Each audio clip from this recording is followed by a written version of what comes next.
Hello everyone, स्वागत है आपका लक्ष्य एकेडमी हिमाचल ऐप के लाइव ऑनलाइन प्लेटफॉर्म पे। तो आज की क्लास में मैं आपको पढ़ाऊंगी राज्य सरकार मतलब राज्यपाल के बारे में। राज्य सरकार, राज्यपाल। ठीक है, तो राज्यपाल के बारे में मैं आज आपको पढ़ाऊंगी, जिसका जो कार्य रहता है, क्या रहता है, नियुक्ति कैसे होती है, योग्यताएं क्या चाहिए होती है, कार्य शक्तियां क्या है राज्यपाल की, तो वो पूरा हम डिटेल में पढ़ेंगे। तो शुरू करते हैं राज्यपाल से। ठीक है, तो संविधान के भाग, संविधान के भाग कौन से? भाग 6, भाग 6 के अनुच्छेद, भाग 6 के अनुच्छेद 153 टू 167 तक। ठीक है, क्या है? राज्य कार्यपालिका का वर्णन है। ठीक है, राज्य कार्यपालिका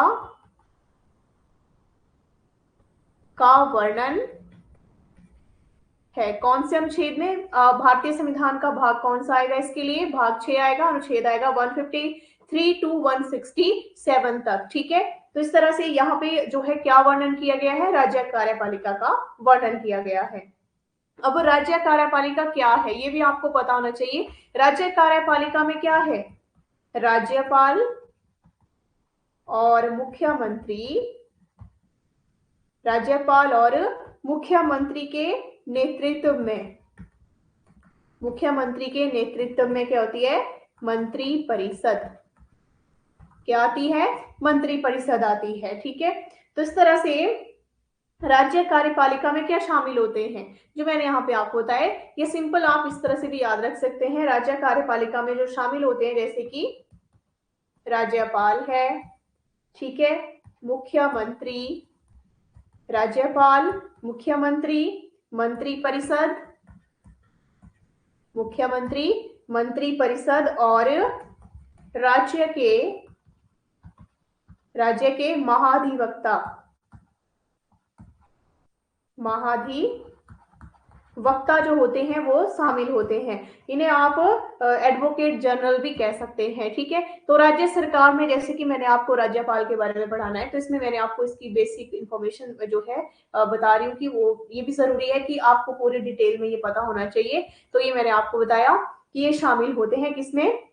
राज्य कार्यपालिका में। ठीक है, और राज्यपाल राज्य का एक क्या है? राज्यपाल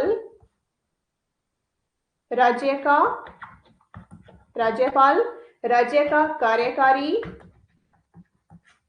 राज्यपाल राज्य का कार्यकारी प्रमुख, या इसे आप संवैधानिक मुखिया भी कह सकते हैं। ठीक है, संवैधानिक मुखिया होता है कौन? राज्यपाल जो है, इसे आप गवर्नर बोल सकते हैं या गवर्नर बोलेंगे। ठीक है, तो गवर्नर जो है राज्य का कार्यपालिका का क्या होता है? कार्यकारी प्रमुख होता है, संवैधानिक मुखिया होता है। और राज्यपाल, राज्यपाल केंद्र सरकार, राज्यपाल केंद्र सरकार के प्रतिनिधि, के प्रतिनिधि के रूप में भी क्या करता है? के रूप में भी कार्य करता है। ठीक है, तो इस तरह से मतलब आप कह सकते हैं कि जो राज्यपाल है, गवर्नर है, दोहरी भूमिका निभाता है। कैसी? दोहरी भूमिका का कार्य करता है या दोहरी भूमिका निभाता है। ठीक है, तो इस तरह से अनुच्छेद 153 और 167 जो मैंने आपको बताया, जिसमें कार्यपालिका, राज्य कार्यपालिका का वर्णन किया गया है, तो अनुच्छेद आर्टिकल 153 के अनुसार, आर्टिकल 153 के अनुसार प्रत्येक राज्य के लिए, प्रत्येक राज्य के लिए एक राज्यपाल, एक राज्यपाल होता है। लेकिन साथ में संविधान संशोधन, साथ में संविधान संशोधन, लेकिन साथ में संविधान संशोधन अधिनियम 1956 के अनुसार, 1956 के अनुसार एक ही व्यक्ति क्या हो सकता है, दो या दो से अधिक राज्यों का क्या बन सकता है,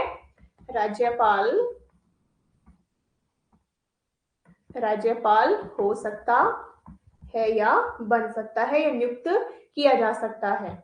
ठीक है, तो ये इसमें आपको ये पता होना चाहिए। आर्टिकल 153 के अनुसार प्रत्येक राज्य के लिए एक राज्यपाल होता है, मतलब हर एक राज्य जो है उसके लिए एक एक राज्यपाल होगा। लेकिन साथ में संविधान संशोधन अधिनियम 1956 के अनुसार क्या किया गया कि एक जो व्यक्ति होगा वो दो राज्यों का भी राज्यपाल हो सकता है या दो से अधिक राज्यों का भी राज्यपाल बनेगा या नियुक्त किया जा सकता है। ठीक है, और इस तरह से राज्यपाल जो है, राज्यपाल राज्य की कार्यपालिका, राज्यपाल राज्य की कार्यपालिका का वैधानिक प्रधान होता है। और मंत्री परिषद राज्य की कार्यपालिका, मंत्री परिषद राज्य की कार्यपालिका सत्ता की वास्तविक क्या होती है, प्रधान होती है। कौन, जो मंत्री परिषद है। ठीक है, कार्यपालिका की क्या होती है, वास्तविक प्रधान होती है। ठीक है, तो इस तरह से अब हम जानेंगे जो राज्यपाल की नियुक्ति है कैसे होती है। राज्यपाल की नियुक्ति किसके द्वारा होती है, राज्यपाल की नियुक्ति कौन करता है, राज्यपाल की जो नियुक्ति करता है वो करता है राष्ट्रपति। ठीक है, राष्ट्रपति द्वारा की जाती है। और संविधान द्वारा स्थापित संघीय व्यवस्था में राज्यपाल केवल संवैधानिक प्रधान होता है। अब जो फेडरल सिस्टम है, संघीय व्यवस्था की जो हम बात करते हैं, तो संघीय व्यवस्था क्या होती है, आपको ये भी पता होगा कि फेडरल सिस्टम जो है, फेडरल सिस्टम किसे कहेंगे, फेडरल सिस्टम जो है एकात्मक सरकार और संघीय सरकार, मतलब ये इसके दो भाग हैं। किसके, जो संघीय व्यवस्था है। ठीक है, तो संघीय व्यवस्था सिंपल सा है। संघीय व्यवस्था क्या है, संघीय शासन व्यवस्था से अर्थ है उस शासन व्यवस्था से जिसमें शक्ति का विभाजन किसमें किया जाता है, शक्ति का जो विभाजन है केंद्र और राज्यों के बीच किसका, शक्तियों का विभाजन किया जाता है। ठीक है, तो इस तरह से संघीय व्यवस्था पूरी तरह केंद्रीकृत व्यवस्था ना होकर संघवाद के आधार पर व्यवस्था होती है, जिसमें राज्यों का संघ होता है और केंद्रीय शक्ति होती है। ठीक है, और शक्ति का विभाजन केंद्र और राज्यों में किया जाता है, ये संघीय व्यवस्था कहलाती है। ठीक है, तो ये आपको पता लग गया होगा यहाँ तक। तो मैंने आपको क्या बताया कि राज्यपाल क्या है, इसकी जो नियुक्ति है किसके द्वारा की जाती है, राष्ट्रपति के द्वारा। कितने वर्षों के लिए की जाती है, तो कार्यकाल भी यहाँ पे ही आपको मैं बता देती हूँ। कार्यकाल जो होता है 5 वर्ष के लिए जो है होता है। ठीक है, तो इस तरह से संविधान द्वारा स्थापित संसदीय व्यवस्था में राज्यपाल केवल संवैधानिक प्रधान होता है। तो यहाँ पे संघीय व्यवस्था का मैंने आपको बता दिया साथ में। और जो संसदीय व्यवस्था है, ठीक है, तो संसदीय व्यवस्था क्या है, संसदीय व्यवस्था, तो इसमें मैंने आपको क्या बताया कि राज्यपाल केवल क्या होता है, राज्यपाल केवल संवैधानिक प्रधान है। तो ये किसके अकॉर्डिंग है, जो संसदीय व्यवस्था है, ये अलग है, ये अलग है। ठीक है, फेडरल सिस्टम मैंने अलग आपको बताया। और संसदीय व्यवस्था जो है या संसदीय प्रणाली भी आप कह सकते हैं, तो जैसे कि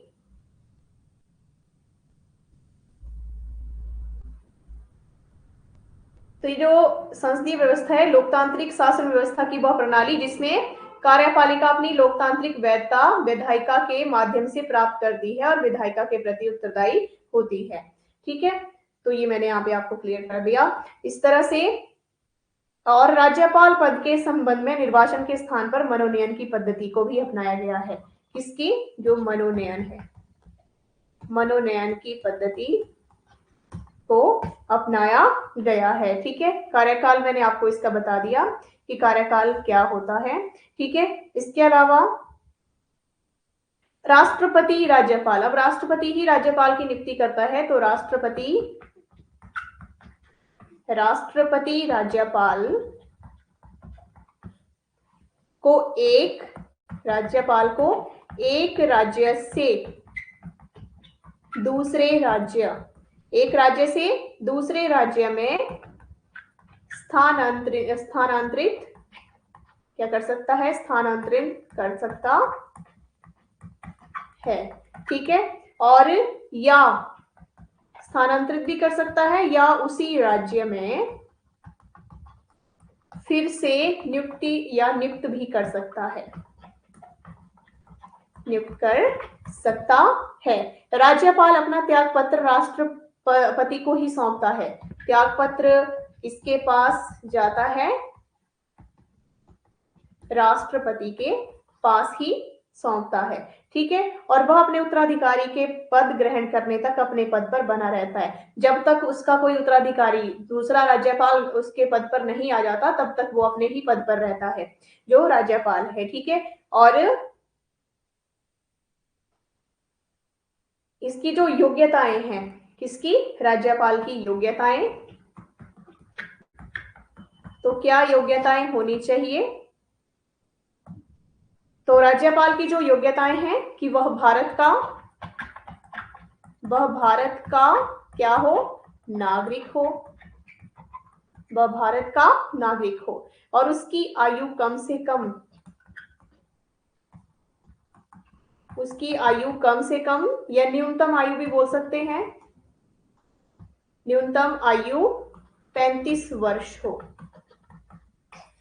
ठीक है, और राज्यपाल संसद या राज्य के विधानमंडल का सदस्य नहीं हो सकता। किसका? राज्यपाल जो है संसद या राज्य के विधानमंडल का सदस्य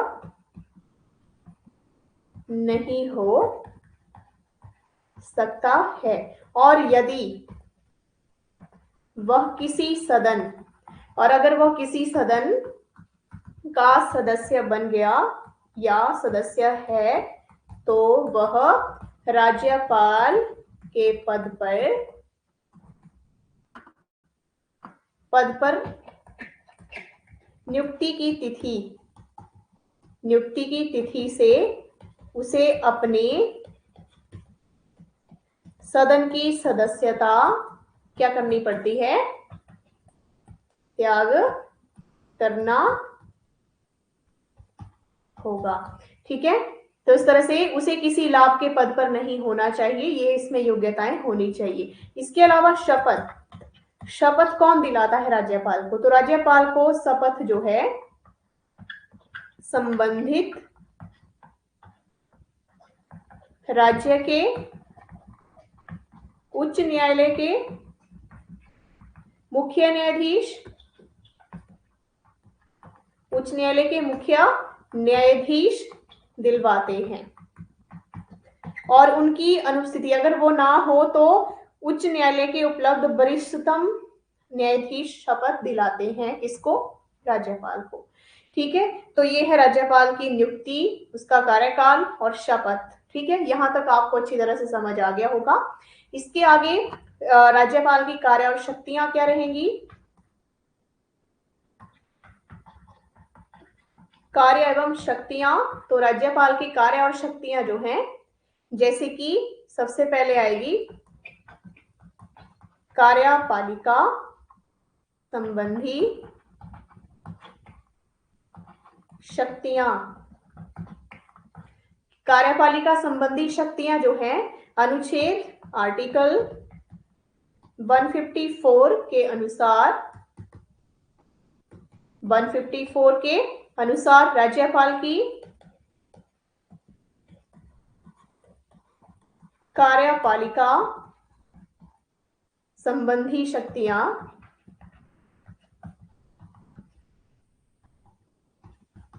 जो है कौन कौन सी हैं, जैसे कि राज्य सरकार के सभी कार्यकारी कार्य औपचारिक रूप से राज्यपाल के नाम पर होते हैं। इसके अलावा और क्या कार्य हैं? वह मुख्यमंत्री एवं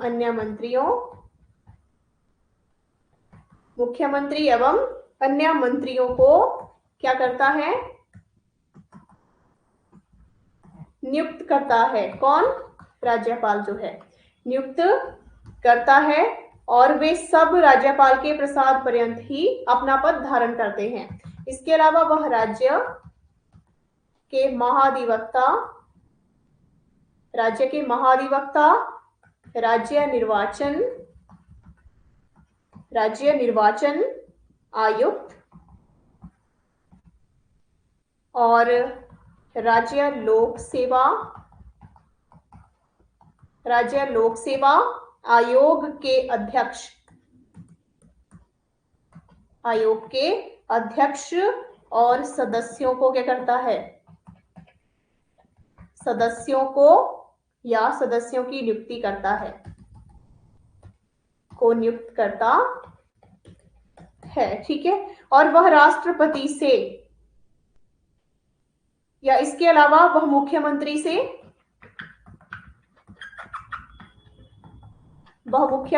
से प्रशासनिक मामलों, किस तरह के प्रशासनिक मामलों या किसी विधायी प्रस्ताव की जानकारी प्राप्त कर सकता है, ठीक है। इस तरह से इसके और भी हैं कार्यपालिका संबंधी कार्य। तो क्या है? वह राष्ट्रपति से राज्य में संवैधानिक आपातकाल आर्टिकल कौन सा आएगा? 356 के लिए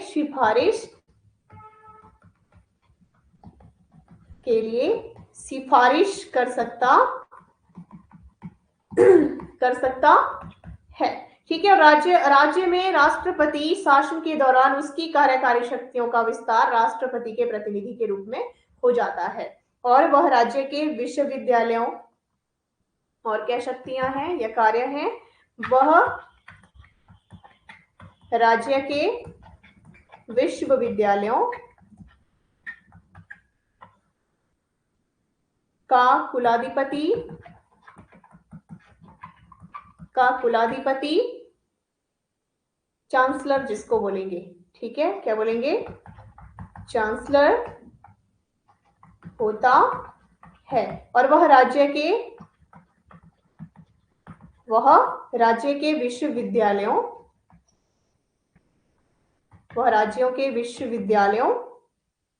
के कुलपतियों की नियुक्ति करता है। कुलपतियों को क्या बोलेंगे? वाइस चांसलर्स, ठीक है, नियुक्ति करता है। तो ये उसके क्या है? कार्यपालिका संबंधी शक्तियां हैं, किसकी? राज्यपाल की। यहां तक आपको अच्छे से क्लियर हो गया होगा। नेक्स्ट इसकी जो शक्तियां आएगी वो आएंगी विधायी शक्तियां। कौन सी?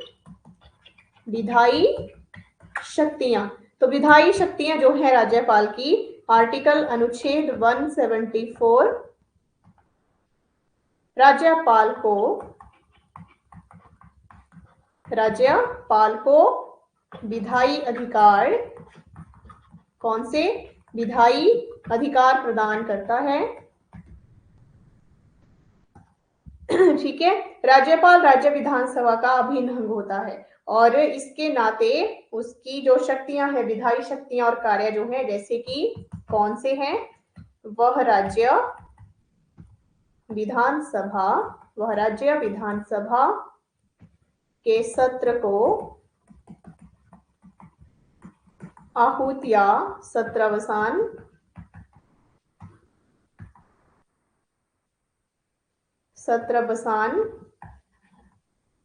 और विघटित कर सकता है,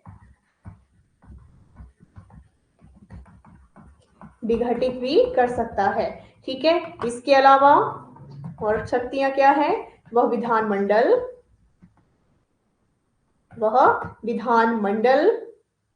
के प्रत्येक चुनाव के बाद पहले और प्रतिवर्ष हर वर्ष के पहले सत्र को संबोधित करता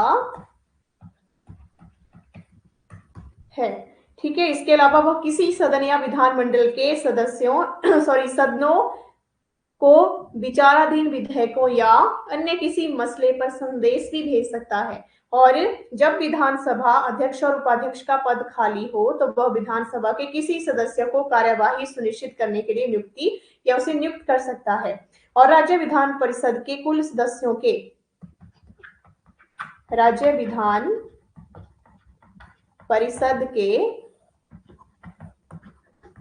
कुल सदस्यों के कुल सदस्यों के छठे भाग को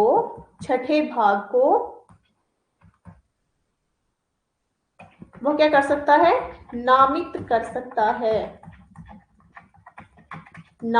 सकता है, जिन्हें साहित्य विज्ञान कला सहकारिता आंदोलन जैसे राष्ट्रपति 12 सदस्यों को करता है, मनोनीत करता है। ठीक है, वैसे ही ये छठे भाग को नामित कर सकता है, जैसे साहित्य विज्ञान कला सहकारिता आंदोलन और समाज सेवा का ज्ञान हो, इसका व्यावहारिक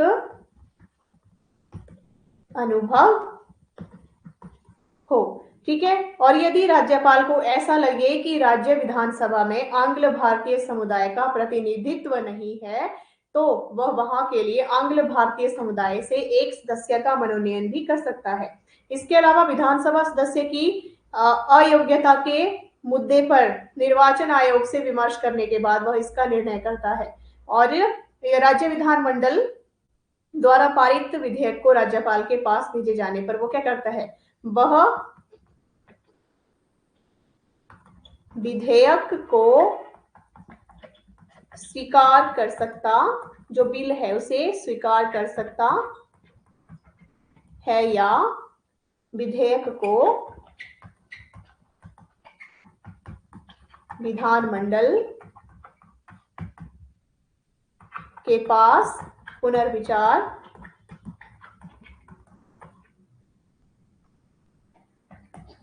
के लिए वापस कर सकता है। तो यहाँ पे समझना ये है, कंफ्यूज नहीं होना है कि यहाँ पे वह विधेयक को स्वीकार कर सकता है या विधेयक को विधानमंडल के पास फिर से वापस कर सकता है। कि वह धन संबंधी, अगर वह धन संबंधी बिल ना हो, ठीक है, मनी बिल ना हो तो, ठीक है, और राज्य विधानमंडल द्वारा बिना परिवर्तन के विधेयक को पास कर दिया जाता है तो राज्यपाल को अपनी स्वीकृति देनी पड़ती है या विधेयक को राष्ट्रपति के विचार के लिए भी सुरक्षित रखा जाता है। ठीक है, इसके अलावा अनुच्छेद 213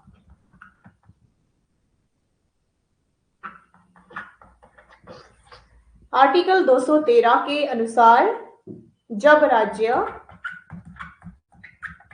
राज्य विधानमंडल जब राज्य विधानमंडल या राज्य विधानसभा सत्र में ना हो तथा संविधान की 7वीं अनुसूची, कौन सी 7वीं अनुसूची में अंतर्विष्ट राज्य सूची में वर्णित विषयों में से किसी विषय पर क्या करेंगे, कानून बनाना आवश्यक हो तब राज्यपाल क्या करेगा,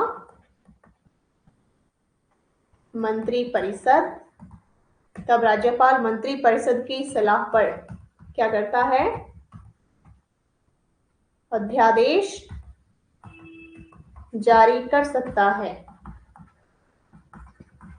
ठीक है, इस प्रकार जारी किया गया अध्यादेश केवल कितने 6 मास तक प्रभावी रहता है। ठीक है, 6 मास तक प्रभावी रहता है और 6 मास की अवधि के अगर पूरी हो जाए, समाप्त हो जाए, तो उसके पूर्व ही राज्य विधानमंडल या राज्य विधानसभा का सत्र शुरू हो जाए तो अध्यादेश को 6 सप्ताह के अंदर, कितने 6 सप्ताह के अंदर विधानमंडल द्वारा अनुमोदित किया जाना चाहिए। और यदि 6 सप्ताह के अंदर इसको क्या नहीं किया जाए, अगर अनुमोदित नहीं किया जाएगा तो अध्यादेश क्या हो जाएगा, प्रभावी नहीं रहेगा। और जिन विधेयकों पर राज्यपाल अनुमति देने के पूर्व उन्हें राष्ट्रपति के विचारार्थ आरक्षित रखता है, उन विधेयकों से संबंधित विषय पर राज्यपाल अध्यादेश जारी नहीं कर पाता या नहीं कर सकता। ठीक है, इसके अलावा वह राज्य के लेखों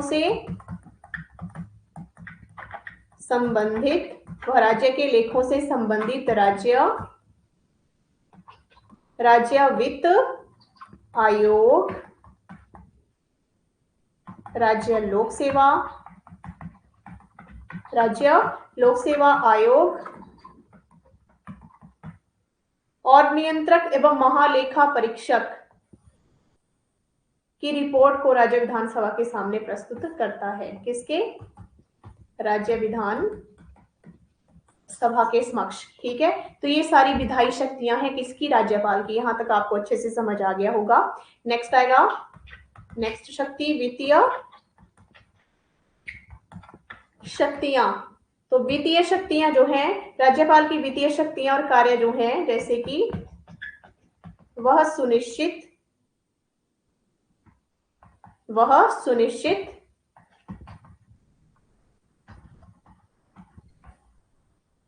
करता है, राज्यपाल सुनिश्चित करता है कि वार्षिक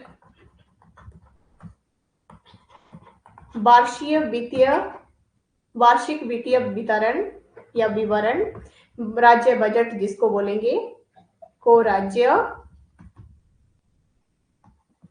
विधानमंडल के सामने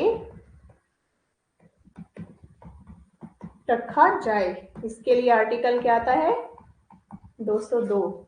ठीक है, इसके अलावा आर्टिकल अनुच्छेद 161(1) के अनुसार धन विधेयकों को राज्य विधानसभा में उसकी पूर्व सहमति के बाद ही प्रस्तुत किया जाता है। ठीक है, इसके अलावा बिना उसकी सहमति के किसी तरह के अनुदान की मांग भी नहीं की जा सकती और वह किसी अप्रत्याशित व्यय के वहन के लिए राज्य की आकस्मिक निधि से अग्रिम राशि ले सकता है। इसके लिए आर्टिकल आता है 203(3). ठीक है। इसके अलावा पंचायतों एवं नगर पालिकाओं की वित्तीय स्थिति की हर 5 वर्ष बाद समीक्षा के लिए वह वित्त आयोग का गठन भी करता है। ठीक है, ये इसकी वित्तीय शक्तियां हैं। नेक्स्ट आ गई न्यायिक शक्तियां।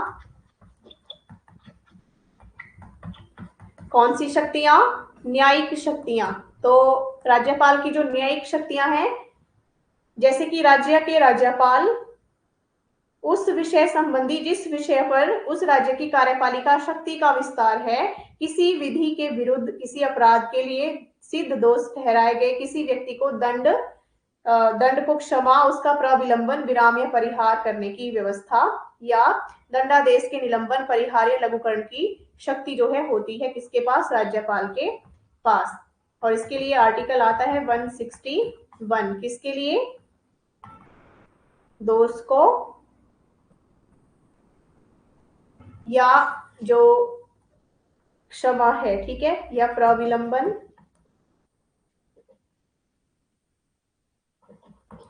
प्रविलंबन कर सकता है उसके दंड को, ठीक है, दंडादेश को निलंबित कर सकता है, ठीक है, या परिहार या लघुकरण भी कर सकता है।